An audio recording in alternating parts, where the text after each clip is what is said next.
आपके साथ कभी ऐसा होता है कि पेपर्स के लिए प्रिपेयर करने के लिए बैठे हैं और लगे कि मैं तो कर ही नहीं सकता, मुझे समझ नहीं आ रही है, ये मैं जितनी भी प्रिपरेशन कर लूँ एट द एंड मेरा रिजल्ट अच्छा नहीं आएगा, मुझसे पेपर में परफॉर्म नहीं होगा, या पेपर्स से डर लगना शुरू हो जाए, जैसे ही पेपर्स के बारे में सोचें तो पैल्पिटेशंस होने लग जाएं, हार्ट बीट इंक्रीज हो रही हो या ब्रेथलेसनेस हो रही हो, या अगर एग्ज़ाम सिचुएशन में जाकर बैठ ही जाएं तो ऐसे फील हो कि इतनी प्रिपरेशन की थी लेकिन फिर भी ब्लैंक हो जाएं, या पेपर करते हुए ऐसे फील हो जैसे फ्रीज हो रहे हैं, सब कुछ भूलता जा रहा है. If yes, then this one we'll all be talking about you. So stay tuned क्योंकि आज की सारी वीडियो में we'll explain कि ये होता क्यों है, इसके क्या symptoms हैं, and in the coming videos we'll be talking about कि इसके causes क्या हैं और इसको manage कैसे करना है. Assalamu alaikum. I'm Taira Javed. I'm a consultant psychologist and a hypnotherapist. I've been working as a head consultant at Pehchan Clinic that aims to provide online resources to create mental health awareness and help destigmatize all the concerns related to mental health. It also provides awareness by holding different workshops and seminars. If you want to check about their resources, you can go to their social media handles. The links would be linked in the description box below. I'm also working at Institute of Medical Rehabilitation G8 and IHS Children and Family Hospital F10. If you want to stay checked in with your mental health, click on the notification bell and subscribe to our channel so that you can be updated about all the new videos that will be coming up. Let's see what do we have for you in this video. So let's talk about what is anxiety first. क्योंकि देखें if we से कि ये सारे symptoms हो रहे हैं तो ये सारे सिम्टम्स आपने जनरली सुना होगा लोगों से कि एंजाइटी के सिम्टम्स हैं. तो एंजाइटी क्या है? एंजाइटी बेसिकली एक स्टेट ऑफ वरी है, स्टेट ऑफ फियर है जिसमें कॉन्स्टेंट वरीज आ रही होती हैं. These worries can be about anything. They can be about a certain situation, about performing something, or they can be about having accident. It could be about traumas. It could be about anything in life. So when it's a constant state of worry and fear, so we generally call it anxiety. अच्छा, anxiety में अब हो क्या रहा होता है, certain cognitive level पर हमारे thoughts इस तरह के होते हैं जो हमें fear provoke कर रहे होते हैं. फियर आ रहा होता है, इमोशनली हम अपसेट हो रहे होते हैं, उसकी वजह से हमारी फिजियोलॉजी इफेक्ट होती है, जैसे हार्ट रेट इंक्रीज हो रहा है, ब्रेथलेस हो रहे हैं, या चोकिंग की फीलिंग आ रही है, ऐसे फील होता है there is a lump in the throat. So physical symptoms आ रहे होते हैं जो हम आगे डिस्कस भी करते जाएंगे साथ साथ. इसी तरह हमारे बिहेवियर पे भी इफेक्ट आ रहा होता है, और जब हमारे emotion, thoughts, physiology, behaviours effect हो रहे हैं, इसका मतलब है कि ये हमारे सोशल ऑक्यूपेशन फंक्शनिंग में इंटरफेयर करेगा. हम अच्छा परफॉर्म नहीं कर पाएंगे, to the best of our abilities हम काम नहीं कर सकेंगे. जब ये सारे सिम्टम्स इस लेवल पे पहुंच जाएं कि वो हमारे सोशल ऑक्यूपेशनल फंक्शनिंग को डिस्टर्ब करें, दैट मीन्स कि वो एंग्जाइटी है, और वो अब हेल्दी एंग्जाइटी नहीं है जिसके लिए हमें कंसिडर करना चाहिए कि हम कोई हेल्प ले लें या इसको रिजॉल्व करें. अच्छा, now as I said, healthy anxiety. What is healthy anxiety? देखिए, कोई भी काम करना हो, लाइफ में आगे जाना हो, तो हल्का सा वरी, हल्का सा स्ट्रेस इम्पॉर्टेंट होता है. क्योंकि अगर स्ट्रेस होगा तो हमें पता चलेगा कि ये काम इम्पॉर्टेंट है हमारे लिए, उसको करने के लिए मोटिवेशन आएगी. उसको स्लाइट स्ट्रेस के साथ जब हम कर रहे होंगे तो हमारी परफॉर्मेंस इंक्रीज होगी. लेकिन रिसर्चर्स ये कहती हैं कि अगर स्ट्रेस लेवल इंक्रीज हो जाए एक सर्टेन लेवल से, तो फिर वो हमारी परफॉर्मेंस को हिंडर करता है, नेगेटिवली इंटरफेयर कर जाता है. दैट मीन्स कि हेल्दी एंग्जाइटी सिर्फ तब तक होती है जब तक वो हमें परफॉर्म करने में हेल्प आउट कर रही होती है. अगर वो हमारी परफॉर्मेंस को नेगेटिवली अफेक्ट करने लग जाए तो वो एंग्जाइटी हेल्दी नहीं रहती है. उसके लिए हमें ट्रीटमेंट या मैनेजमेंट की तरफ जाना चाहिए.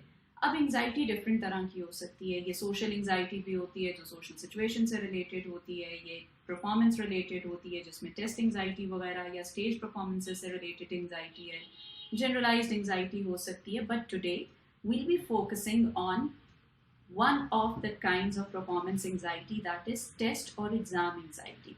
The reason we wanted to talk about is क्योंकि एग्ज़ाम सीजन है, बच्चों को बहुत ज़्यादा डिफ़िकल्टी हो रही होती है. हमारे पास जनरली क्लिनिक्स में बच्चे आ रहे हैं जो टेस्ट एंग्जाइटी फेस कर रहे हैं. So we thought to discuss it with you all so that कि आप सबको भी इससे फ़ायदा हो सके.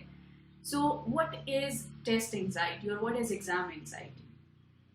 एग्ज़ाम एंग्जाइटी बेसिकली एक फिजिकल सिम्टम्स और इमोशनल रिएक्शंस का कॉम्बिनेशन है जो हमारी टेस्ट परफॉर्मेंस को अफेक्ट करता है. So it's a combination of physical symptoms as well as your emotional reaction that interferes with your test performance. अब फिजिकल रिएक्शंस कौन से हो सकते हैं? अगैन जो एंजाइटी के सिम्टम्स हैं, इमोशनली हम उनके लिए रिएक्टिव भी हो रहे होते हैं. So let's go deeper into exploring the symptoms of test anxiety कि किस तरह के होते हैं. सो 4 बेसिक लेवल पे हमारे एक टेस्ट एंजाइटी के सिम्टम्स देख सकते हैं. And we want to discuss about symptoms in detail ताकि आप आइडेंटिफाई कर सकें कि आप में से कोई एग्जाम एंजाइटी से तो नहीं गुजर रहा. अगर गुजर रहा है तो फिर आप उसको मैनेज करने के लिए हमारी मैनेजमेंट स्ट्रैटेजी ज़रूर देखें. सो सिम्टम्स क्या हैं? सिम्टम्स हमारे पास सबसे पहले कॉग्निटिव सिम्टम्स हैं. कॉग्निटिव सिम्टम्स में it can be like when we say cognitive that means they are your thoughts. वो थॉट्स जो हो सकती हैं I can not do it. मैं पास्ट में एक दफ़ा मैंने ट्राई किया था, मैं फ़ेल हो गया था, तो मैं अब भी फ़ेल हो जाऊँगा. मेरे अंदर तो ये एबिलिटी ही नहीं है कि मैं ये कर सकूँ. अगर मैं इस पेपर में इतने मार्क्स नहीं ले सकूँगा तो लोग क्या सोचेंगे. मैं अपने पेरेंट्स की एक्सपेक्टेशन पूरी नहीं कर सकूँगा. या इस तरह से होना शुरू हो जाता है कि मेरे से प्रिपेयर ही नहीं हो रहा, मुझे समझ नहीं आ रहा. अगर मैं प्रिपेयर भी कर लूँगा तो मुझे सब भूलना शुरू हो जाएगा, मेरे से काम नहीं हो रहा है. बहुत सारे ऐसे नेगेटिव थॉट्स आने शुरू हो जाते हैं कि मेरे अंदर तो एबिलिटी ही नहीं है, सब मुझसे बेटर हैं, I am so helpless about my situation. वो कंट्रोल लूज होने लग जाता है और आपका माइंड ड्वेल कर जाता है into that negative self talk, जिसके लिए फिर हमारी परफॉर्मेंस अफेक्ट होती है. हमसे पढ़ा नहीं जाता, फोकस नहीं होता, कॉन्सेंट्रेट नहीं कर पा रहे होते क्योंकि mind is always pre occupied with these negative thoughts.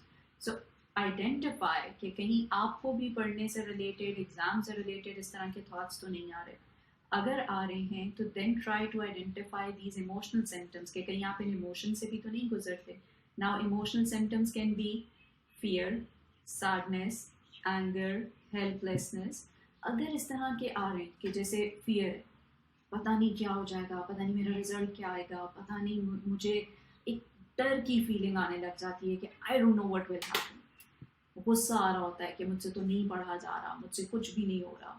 इसी तरह से हेल्पलेस फील हो रहा है कि कुछ कर ही नहीं पा रहे, everything is going out of hands, time भी गुजरता जा रहा है, सब कुछ गुजरता जा रहा है और मैं कुछ नहीं कर पा रहा. बिल्कुल हेल्पलेस फीलिंग आने लग जाती है. सैडनेस हो रही होती है क्योंकि अब हमसे कुछ हो नहीं रहा है, तो इवेंचुअली जब हेल्पलेस फील करते हैं तो सैडनेस आ रही होती है. So try to identify your emotions. अब इमोशंस के बाद जो तीसरे सिम्टम्स, सेट ऑफ सिम्टम्स आते हैं, वो आपकी फिजियोलॉजी होती है. फिजियोलॉजिकल सिम्टम्स कौन से हैं?